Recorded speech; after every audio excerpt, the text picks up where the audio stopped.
नमस्कार माझ्या सहसहत्या रक्ताच्या भावी अधिकाऱ्यांनो, परम राठोडचा तुम्हाला जय हिंद।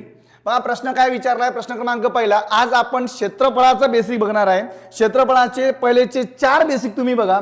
4 प्रश्न मी घेणार आहे, 5 प्रश्न मी घेणार आहे। नंतरचा जो 6वा प्रश्न असणार आहे ते तुमच्यासाठी असणार आहे, पण बेसिक लेक्चर समजलं तरच तुम्हाला 6वा प्रश्न सॉल्व करता येईल।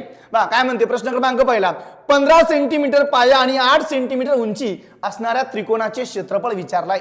त्रिकोणाचं काय विचारलाय तर क्षेत्रफळ विचारलाय। सिंपल फंडा आहे बेटा, त्रिकोणाचे क्षेत्रफळ इज इक्वल टू, पहिल्यापासून आपण करत बसलो, त्रिकोणाचे क्षेत्रफळ इज इक्वल टू 1/2 गुणाकार पाया गुणाकार उंची होय। पाया गुणाकार उंची लागतो आपण शॉर्टकटच्या मार्फत। शॉर्टकट सोडून दे भाऊ, इकडे बघ काय म्हणतो 1/2 जशा तसं पाया किती सांगितलाय 15 सेंटीमीटर सांगितलाय बेटा। 15 सेंटीमीटर गुणाकार उंची किती सांगितली अरे 8 सेंटीमीटर सांगितलेला आहे। इथं 2 आहे, इथं 8 आहे, इथं 2 आहे, 8 आहे, जुगाड जमते। बे एक बे चूक किती 8 राहिले किती बेटा 15 सेंटीमीटर गुणाकार 4 सेंटीमीटर। 15 चूक किती रे तर 15 चूक 60 सेंटीमीटर। सेंटीमीटर आहे, सेंटीमीटर आहे, सेंटीमीटर गुणाकार सेंटीमीटर काय होतं तर चौरस सेंटीमीटर। बघा प्रश्न क्रमांक दुसरा, इथं काय विचारलंय त्रिकोण चित्तीचे क्षेत्रफळ, म्हणजे का त्रिकोण चित्तीचा पाया दिलेला आहे, उंची दिली आहे आणि त्रिकोण चित्तीचे क्षेत्रफळ विचारले। आता त्रिकोण चित्तीचे क्षेत्रफळ आपल्याला वाटतं वेगळं आहे, वेगळं काही नाही आहे, तोच रामू आहे तोच पिंटे आहे। म्हणजे काय एका त्रिकोण चित्तीचे क्षेत्रफळ विचारलं तेच आहे तुमचं त्रिकोणाचे क्षेत्रफळ। त्रिकोणाचे क्षेत्रफळ इज इक्वल टू काय तर 1/2 पाया गुणाकार उंची। पाया गुणाकार उंची काहीच फरक नाही। आता बघा 1/2 जसंच्या तसं पाया किती सांगितलाय रे तर पाया सांगितलाय 10 सेंटीमीटर गुणाकार उंची किती सांगितली आहे 7 सेंटीमीटर। मग या 2 ने 10 ले भाग द्या, 5 2 10 राहिले किती 5 गुणाकार 7, 5 गुणाकार 7, 7 5 किती लेकरा तर 7 5 35, पण समोर कॅटेगरी मेन्शन करायची। सेंटीमीटर गुणाकार सेंटीमीटर काय रे बेटा तर चौरस सेंटीमीटर। संपलं कार्यक्रम। चला प्रश्न क्रमांक तिसरा बघूया। बघा प्रश्न क्रमांक 6वा गुगली आहे बरं का, बरोबर चेक कर जा। चला प्रश्न क्रमांक तिसरा काय म्हणते, एका आयताची लांबी, शॉर्टकटच्या मागे लागू नका, लक्षात ठेवा शॉर्टकटनं आपलं वाटोळा केलेला आहे। काय म्हटलं एका आयताची लांबी 7 सेंटीमीटर व रुंदी 8 सेंटीमीटर तर त्याची परिमिती किती।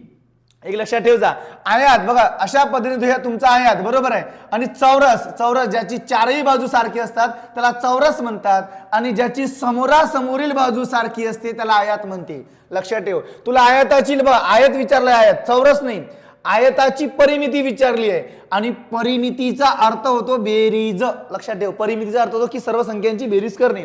मग आयताची परिमिती विचारली, आता तुम्हाला लांबी दिली आहे आणि रुंदी दिली आहे। समजा लांबी किती आहे 7, रुंदी किती आहे 8, समोरासमोरील बाजू सारखे असतात आयताची। लक्षात ठेवायचं, आयताची लांबी दिली आहे, आयताची रुंदी दिली आहे, परिमिती विचारली आहे। परिमिती म्हणजे काय सर्व संख्यांची बेरीज, आणि आयात म्हणते समोरासमोरील बाजू सारखी असतात, मग त्या सर्व संख्यांची बेरीज। मग काय विचारलं तुले आयताची काय रे बेटा तर आयताची परिमिती इज इक्वल टू दिलेल्या सर्व संख्यांची बेरीज। आता 7च्या समोर 7 आहे, 7 7 किती रे तर 14 सेंटीमीटर बरोबर आहे, अधिक आणि 8 8 किती तर 16 सेंटीमीटर। आता 8 8 16 सेंटीमीटर इथे गेम होते बघा, काय म्हणतो मी आता काय झालं तर 14 अधिक 16, 14 अधिक 16 काय करतो तू तर 30 करतं बरोबर आहे। आता मास्तरनं सांगितलं सेंटीमीटर सेंटीमीटर चौरस सेंटीमीटर होते असं मास्तरने सांगितलंय, पण इथं प्लसचा चिन्ह आहे। लक्षात ठेव, सेंटीमीटर गुणाकार सेंटीमीटर असेल तर चौरस सेंटीमीटर करायचा, परंतु अधिकचा चिन्ह असेल तर सेंटीमीटर सेंटीमीटर बरोबर आहे की नाही। अधिक असेल तर सेंटीमीटर अधिक सेंटीमीटर काय होते तर सेंटीमीटरच उत्तर होते। हा गुणाकार असेल तर वेगळा बरोबर आहे। चला प्रश्न क्रमांक तिसरा, प्रश्न क्रमांक 4 बघूया। बघा या ठिकाणी तुम्हाला चौरसाची बाजू दिली आहे, चौरसाची बाजू आणि त्याची परिमिती विचारली।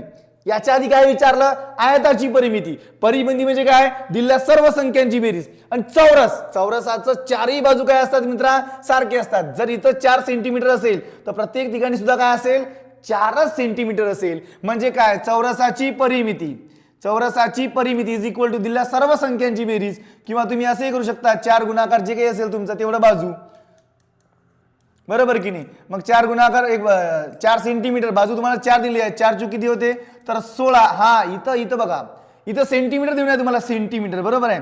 मग सेंटीमीटर आता चौरसाची परिमिती, चौरसाची परिमिती दिलेल्या सर्व संख्यांची बेरीज समजा, म्हणजे तुम्हाला अशा पद्धतीने सांगण्याचा प्रयत्न केला आपण की सर परिमिती बघा, चौरसाची परिमिती दिलेल्या सर्व संख्यांची बेरीज म्हणजे 4 अधिक 4 अधिक 4 अधिक 4 बरोबर आहे।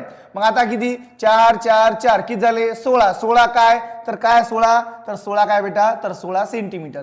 मग या ठिकाणी चौरसाची परिमिती विचारली, याच्या आधी आयताची परिमिती, आयताची परिमिती म्हणजे काय की समोरासमोरील बाजू सारखी असतात आणि चौरसाची बाजू दिली आहे एखादी, चौरसाची एखादी बाजू दिली असेल तर चौरसाच्या प्रत्येक बाजू कशा असतात तर सारख्या असतात। आता बघा याच्याच बेसवर प्रश्न आहे बरं का समोर, प्रश्न क्रमांक 5वा, प्रश्न क्रमांक 5वा काय म्हणते चौरसाची बाजू 11 सेंटीमीटर आहे तर त्याचे क्षेत्रफळ किती म्हणते, चौरसाचे क्षेत्रफळ विचारलं। मग आता बघा चौरसाचे क्षेत्रफळ इज इक्वल टू काय असते लेकरा तर बाजूचा वर्ग, चौरसाचं क्षेत्रफळ म्हणजे बाजूचा वर्ग, मग बाजूचा वर्ग म्हणजे कोणाचा रे तर 11चा वर्ग। आता 11 सेंटीमीटर, 11चा वर्ग सर्वांनाच माहिती आहे 121 बरोबर आहे, पण मी असं लिहिण्याचा प्रयत्न करतो 11 गुणाकार 11 म्हणजे 11 गुणाकार 11 किती होते तर 121 होते, सेंटीमीटर गुणाकारचं चिन्ह आहे सेंटीमीटर गुणाकार सेंटीमीटर म्हणजे काय रे तर चौरस सेंटीमीटर। कॅटेगरी महत्वाची आहे लक्षात ठेव, कॅटेगरी महत्वाची आहे। चला प्रश्न क्रमांक 5वा नंतर 6वा, आता पहिलं दुसरं तिसरं चौथा आणि 5 जे प्रश्न बघितले ना याच्या बेसवर प्रश्न क्रमांक 6वा आहे। तू व्हिडिओला थोडं थांबू शकता आणि या प्रश्नाचा आन्सर करण्याचा प्रयत्न करू शकता बरोबर आहे। नाही आलं तर तू कमेंट कर लगेच बरोबर आहे, या प्रश्नाचं उत्तर तुम्हाला पुढच्या व्हिडिओमध्ये सांगितलं जाईल। जर नाही आलं तर मला नक्कीच कमेंट करा आणि विचारा। धन्यवाद, जय हिंद।